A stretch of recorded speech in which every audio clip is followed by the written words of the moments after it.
You know what a whitetail deer's #1 defense is? Sight, smell, running? Nose, Smell. right? Smell, that's right. So I'm gonna spray you and I'm gonna get you to spray me, okay? And this will kill our scent, you know, and help us out if the wind changes wherever we are. We don't want a big old buck to smell us at the wrong time. Because a kid like that who's been through what he's been through is at heart a 12-year-old. In January 2005, his family doctor was shocked to discover that Clint had cancer, osteosarcoma, or cancer of the bone.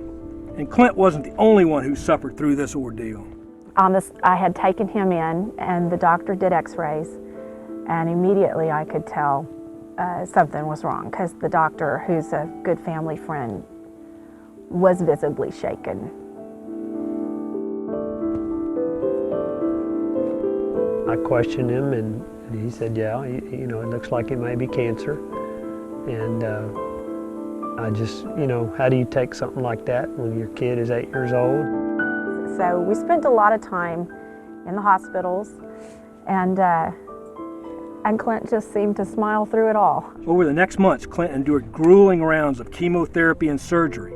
He picked up a stick out of the yard on the way to the hospital, and so he would, every time the nurse came in, he was tapping that stick on his bed and teasing her with it. And he brought the great outdoors into the hospital room as much as he could. Right off, I knew it was a very special family.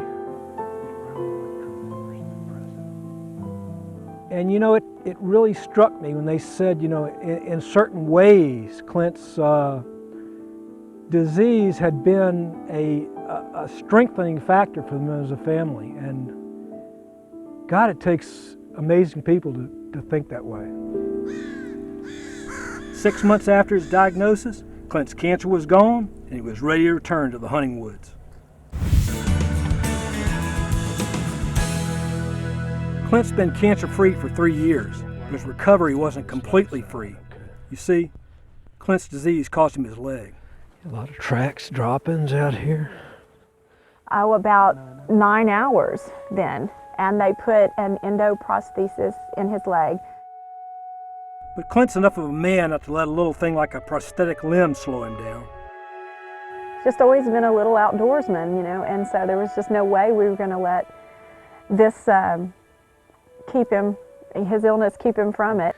The year that Clint got you know, diagnosed with cancer, he shot his first doe that year. And then the following year, he shot a real nice little buck with his grandpa. But it was his first buck, and it was a real nice deer. It was definitely Yeah. a high point with, Yeah. amidst all of his illnesses. Right. It was definitely a high point. He was thrilled. And then he brought all of his doctors some of the sausage he made Yeah. from the deer. We brought some deer sausage for all the guys. To get out in the woods and hunt and fish, and like Pat was saying, every season brings a new game.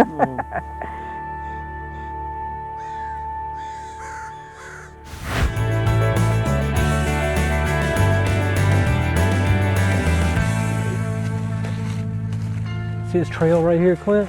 It's pretty fresh, isn't it? Mm-hmm. See where it's beat down? Go up here and see if we can't find some rubs. Do a little scouting in the middle of the day.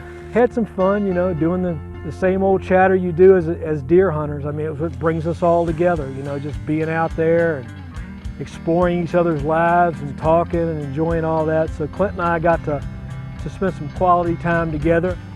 Might see some tracks in this Yeah, mud. big tracks in the mud. Heck, Clint was turned into the tracker for me, you know. Whoa, there's a big one. Ooh, that is a big one. Big old buck track. You know, it wasn't a lot that I was teaching him, but teaching me a lot about deer hunting. Clint, I don't need to show you anything. I was trying to just throw out there a little bit of my experience, and maybe some of that would stick, but again, enjoying that quality time together. And this big rub right here, buddy.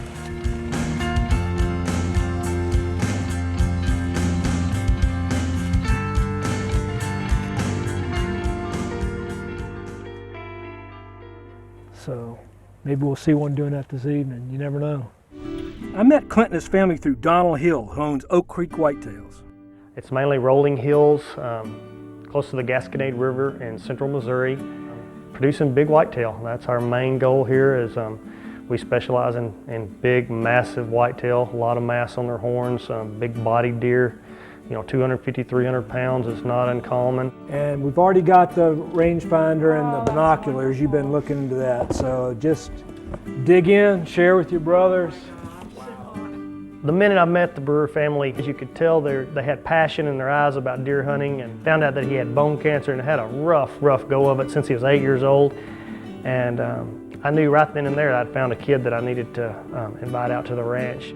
Youth hunts are a specialty for him, and especially special needs kids like Clint. He's done a lot of that in the past, and man, the guy's got a passion for it. When he talks, it's from the heart.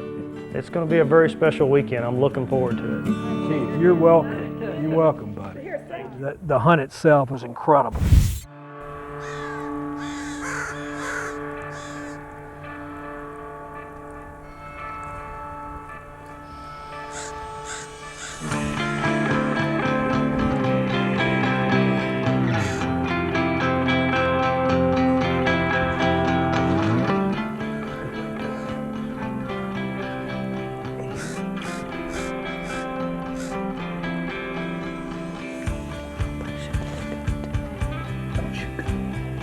It wasn't emphasis on Clint and his needs. It was Clint, the 12-year-old, hunting a big deer.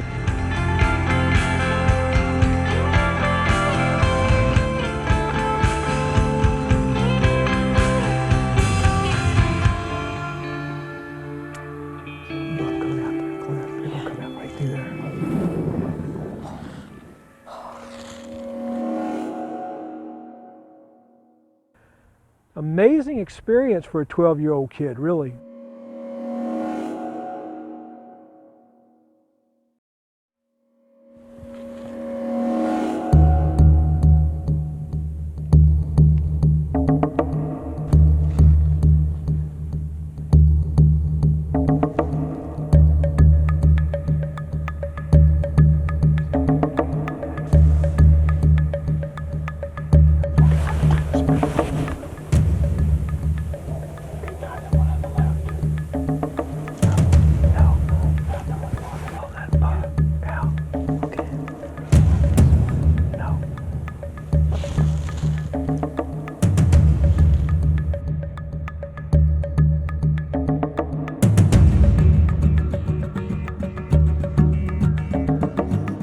Not just a deer walking out and him shooting, but having to work for the deer, actually, having to get his gun up.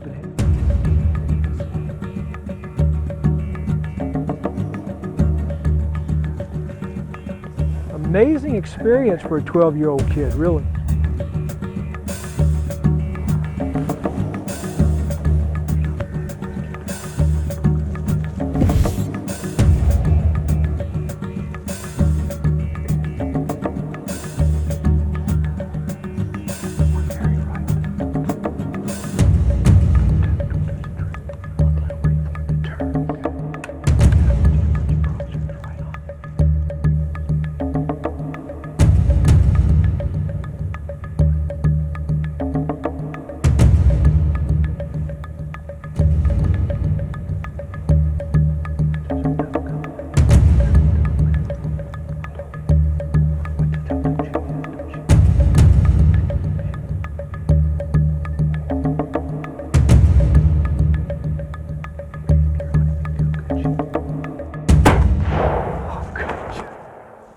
Good shot, buddy.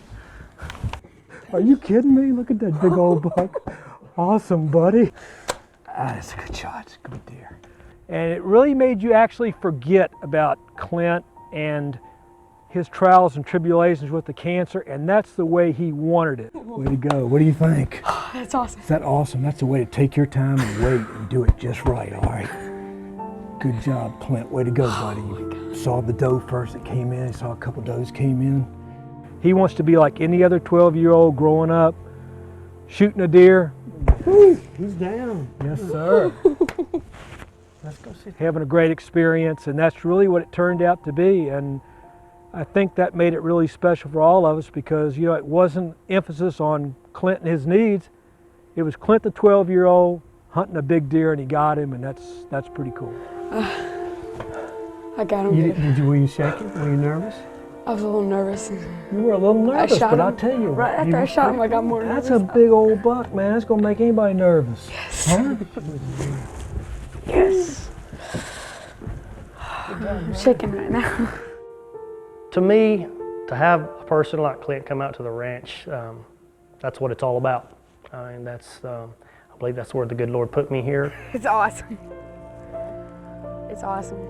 Fantastic. That's my passion, and that's what I want to do. And that's, you know, as many people as we run through this place, it's the kids that touch my heart. I even got your shell for you. You shot that big dude with. We'll take that with us.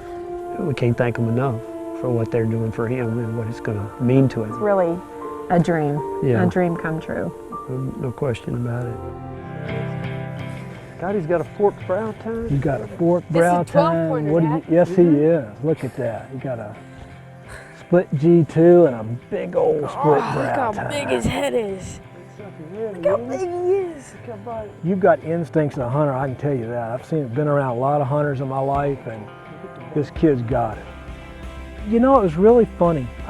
I had a lot of anxiety at first, but after I met Clint and talked to him and been around him, I didn't have any doubt in my mind he's going to kill that deer. Look at the head on him. This is a nice deer. I'll remember this day forever. Totally right. Yeah.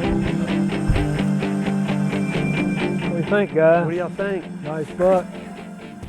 3 other brothers that are real exceptional kids, and they've struggled through this. So I didn't think it was fair just for Clint and his mother or his father to come out.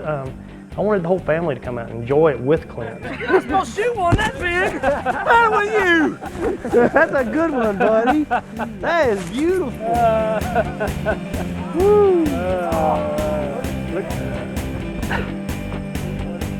I bet that was exciting, wasn't it? Yeah. And I felt like a 12-year-old again right there with him. Appreciate what you do, man. This was Clint's dream hunt. He hunts in Texas. He killed a couple of deer, but you know, the family's been through so much time and so much financial struggles, and the support they've gotten, like they said, from their community and from their church and from their schools. And you know, to raise 4 kids like that, and a kid like Clint with special needs and doing all they've done with the hospitals and the doctors, and this was a dream come true for them. You could tell it, and for me too. Part of Clint's education on this hunt is a scoring lesson from an Oak Creek guide. He's 20 7/8 on his left beam. You slide it down here to the bottom, which is normally as big as it gets. And this would be his T2 right here. Otherwise, a lot of people call it a G2. Now I'm going to teach you a little math. I know your mom's a math teacher, but I'm going to teach you my math. This is Missouri math, okay? So you get 45/8. For Clint, waiting for the final score is like waiting for Christmas morning. So, do you want to know what he scored? Yeah. Yes. You sure? Yes. I'm not going to tell you. You really want to know? Yeah. Okay. I'm going to let you read it out. 156, 6 and 6/8. Yep, 156 and 6/8. Hold that thing up there. You know, to be a part of a young man's dream and a family's dream is something that I'll remember forever. Yes, sir. And that's really unbelievable to be part of. You know how I'm 12 and I got a 12 pointer? Yeah. I told Barry I'm gonna come back when I'm 20 something. We're not 20, we're not 40. Well, You're gonna aim high for the stars, buddy.